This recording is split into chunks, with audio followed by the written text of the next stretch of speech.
Stop scrolling. This message is not about motivation that fades by tomorrow. This is about control. The real science of mind control begins and ends with the self. If you do not take charge of your mind, it will keep leading you in the wrong direction, constantly searching for comfort, repeating old, damaging thoughts, and manufacturing excuses. Most people are not controlled by external forces. They are controlled by the internal noise they refuse to silence. They wake up already stuck, overwhelmed by worry and pulled by distraction, and they wonder why their life doesn't move forward. The gap between where you are and where you are meant to be is not talent, it is mental discipline. This few-minute guide is your operating manual for building that mental strength, moving from constant reaction to clear purpose. We are not talking about complicated theory. We are talking about practical tools that sharpen your focus, discipline your choices, and make your confidence unshakable. Stay locked in. This begins now. Chapter 1. The Internal War, Eliminating Weak Thoughts and Rewiring. Your mind. Your mind is either your greatest tool or your biggest enemy. The choice is yours, and it is revealed in the dialogue you permit. If your thinking stays small, your life stays stuck, yet most people don't even realize they are holding themselves back by passively repeating the same old thoughts. The first step in reclaiming control is awareness. You must pay close attention to when your mind tries to escape, often when the task is hard or boredom sets in. Without awareness, you act on autopilot. With awareness, you reclaim choice. You must learn to stop and examine a thought, asking if it is leading you forward or holding you back, and whether it is building discipline or destroying it. When a destructive thought appears, you cannot simply force it to vanish. You must consciously choose to replace it with a constructive one, because the mind abhors empty space. If your mind screams, "This is too hard," you replace it immediately with, "I've handled hard things before, and I can learn and improve as I try." This practice is not about pretending everything is perfect. It is about directing your mind toward thoughts that build strength instead of weakness, turning vague feelings into clear, actionable thoughts that can be changed. You must recognize that negative thoughts are merely old programs running in the background, and like any program, they can be rewritten through repetition, practice, and discipline. You must also replace negative self-talk with strict self-direction, using firm, commanding words rather than a questioning or timid tone. Discipline thrives on direction, and you are the one responsible for giving that direction. When your mind says, "I don't feel like it," you must respond with authority. Do it now, because that tone matters, proving that you are leading yourself, not negotiating. This requires precision. Avoid vague encouragement like, "I can do it," and instead give yourself exact direction, such as, "Write 1 page now," or "Turn off the phone and focus." Precision eliminates the room for excuses, because negative talk thrives on vagueness, and strict direction kills it with clarity. Real progress does not come from arguing with weak thoughts, which is a waste of time, but from redirecting your attention toward something stronger and moving forward. Chapter 2. The Non-Negotiable Standard, Building Structure, Not Relying on Mood. Success is not a secret. It is just a system most people never stick to, requiring structure, not complexity. If you don't build a system, you will keep fixing the same problems over and over, living in constant reaction mode, staying busy but failing to move forward. The mind needs clarity to function effectively. That is why one of the simplest and most powerful tools for gaining control is writing a list of what you must do, not in your head where doubt lives and confusion builds, but physically on paper. This list instantly becomes your focus, stopping you from guessing and reacting all day long. You should start your morning with a pen and paper, sitting with your own goals first before opening social media or checking messages. Write down what matters, keep it short, and keep it real. Once that list is on the page, you must commit to it without overthinking or endlessly switching your priorities simply because something feels difficult. When you write things down, You are making a promise to yourself that your actions will be shaped by these clear tasks you chose with intention, not your mood or the demands of others. There is no magic in the list itself. The magic is in proving to yourself that you can create a plan and follow through, which is where self-respect and confidence are built. You must also establish structure through time blocks, which serve as a tool that frees your mind by giving it one clear assignment at a time, improving focus and lowering stress. If you don't control your time, someone else will. Clarity in action means setting specific objectives before the hour begins. An unclear goal like work on the project leaves too much room for the mind to drift. Instead, you must define precisely what finishing looks like, whether it is write 2 pages for the report or run for 30 minutes at 7 a.m. Vague intentions are easy to avoid or delay because they lack a clear action step, while specific plans demand a definite response. This is how successful people manage their time. They simplify the day into meaningful actions and then execute them. Crucially, decide your next move before you go to sleep, because going to bed without a plan means you wake up reacting to whatever grabs your attention first, often leading to wasted time. That short, 10-minute investment of planning ensures you start the morning with momentum, not aimless drifting. Discipline is not dependent on how you feel. Your schedule must be so solid that it keeps you grounded and moving forward whether you feel like it or not. Chapter 3. Action over Analysis. Closing the gap between knowing and doing.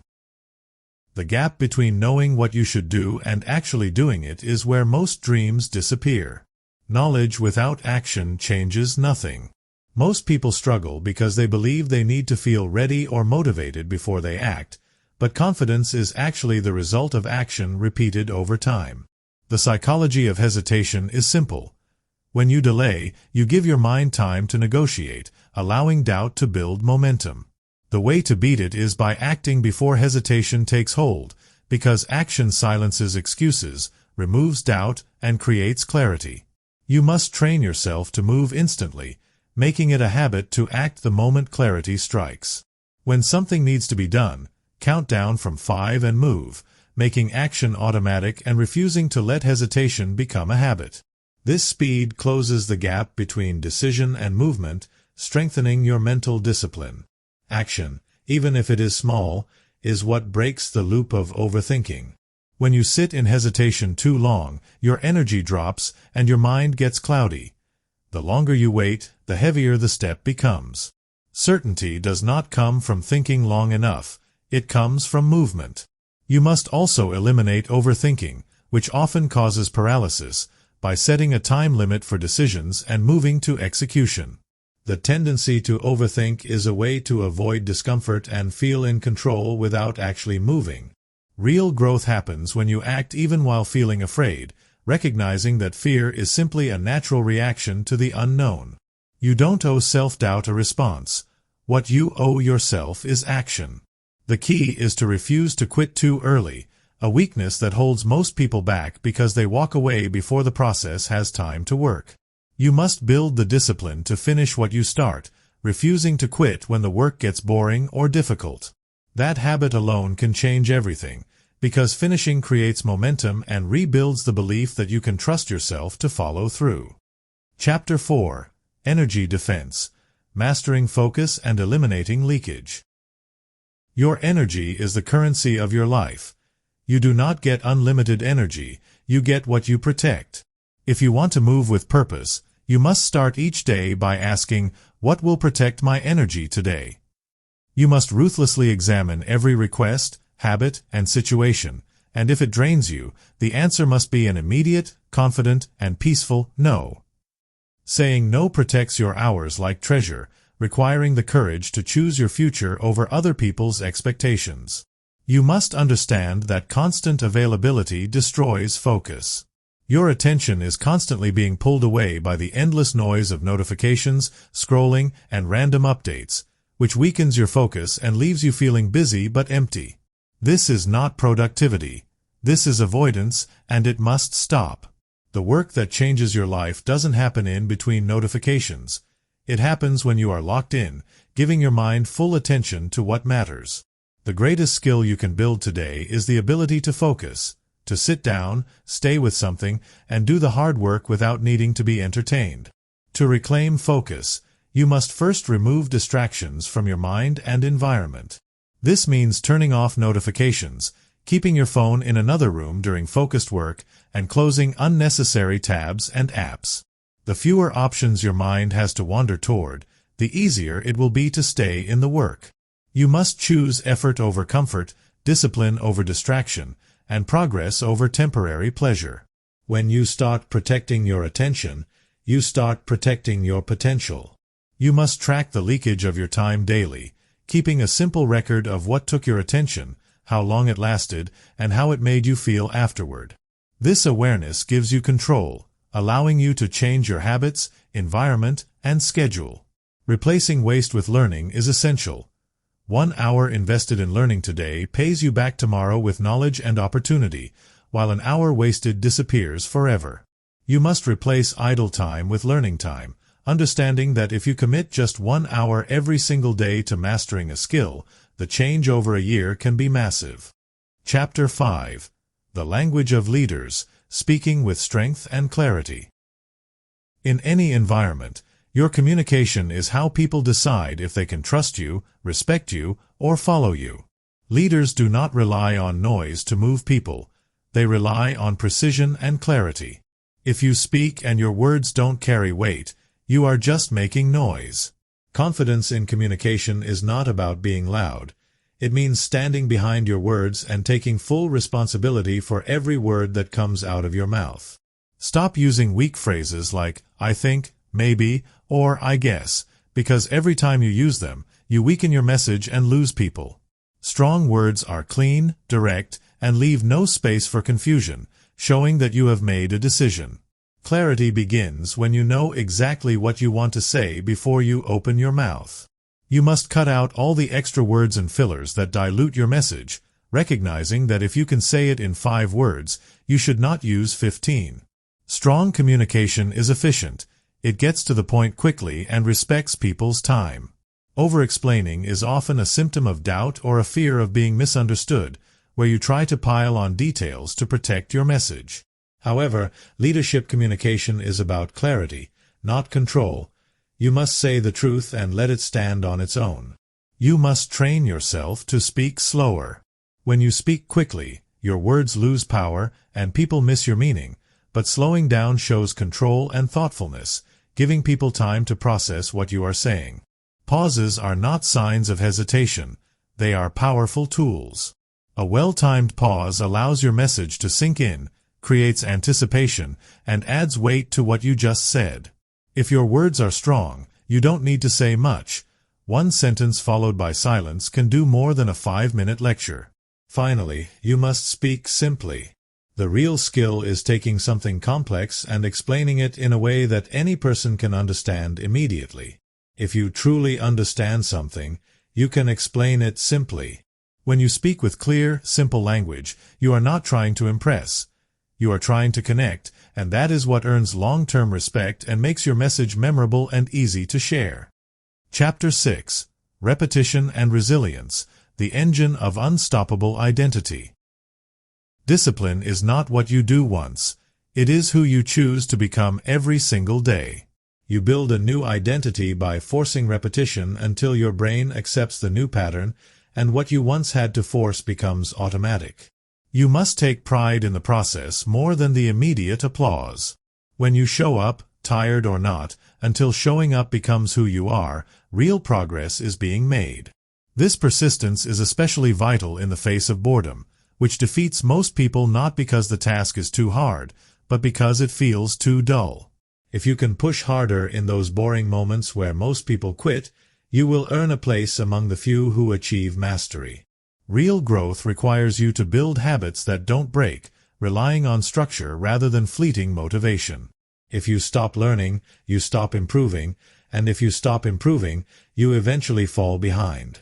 Therefore, you must commit to learning one new thing that sharpens your thinking daily, whether it is a chapter of a book, a short course, or journaling lessons from your experiences. This constant evolution keeps you open to feedback and focused on growth. Furthermore, you must strengthen your self-respect by refusing to quit too early, committing to stay disciplined and moving forward through the messy parts of the process. You build this self-respect through repetition, where every time you follow through on your plan, even in a small way, you reinforce to your mind that you can be trusted. This proof that you can choose differently becomes your anchor, and once you have that proof, you don't need willpower every second. You just need enough to show up and stay locked in. You must also track your progress daily and fix every small weak point because success is built on concrete actions tracked consistently. If you notice yourself slipping into distractions, plan to change your environment. If you don't follow through on a task, commit to starting early next time. This daily review forces you to confront reality, cutting through excuses and confusion, and allowing you to make small, consistent adjustments that compound into excellence. The desire to write down meaningful accomplishments will push you to make better use of your hours, proving that you are working on improvement, not just hoping for it. Conclusion. The final standard. Listen closely. You cannot take weak habits into a strong future, and you cannot build a new life in silence while continuing to explain the old one. The world does not need another explanation. It needs execution and proof. Stop trying to convince anyone. Stop chasing validation. Start showing them what is real through visible, consistent results that cannot be ignored. Let your actions speak with clarity. Let your discipline show up every day, and let your results do the talking. You already know what to do. The only thing missing is consistency, and that consistency must be built today. You are in full control. Stop waiting for the perfect time. Stop waiting for motivation, and stop letting your emotions lead you. Make the decision, take the first step, and do the work, regardless of how you feel. Discipline is not easy, but the reward is freedom. Freedom of time, freedom of choice, and freedom of peace. Choose clarity over comfort, choose effort over distraction, and choose to respect your own plan. This is the only path forward. Go build the proof.